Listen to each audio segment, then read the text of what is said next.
Morning guys, dito ako ngayon sa Tanawan, naglalakad for 13 madaling araw. Pasado pero kaya. Exercise din naman. At dito na ako ngayon sa turbina, sakay na ako ng van papuntang Tagaytay. Ang bagal ng ano dito, tagal. Pila. Dito na nga, sakay na ako ng jeep. Dito na ako sa may kay Bagal South. Bilis takbo ng jeep na to.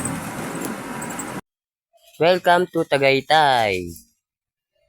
Ako sa flyover dito sa Medes Crossing West sa Tagaytay. At malapit na ako guys, pauwi na ako sa bahay.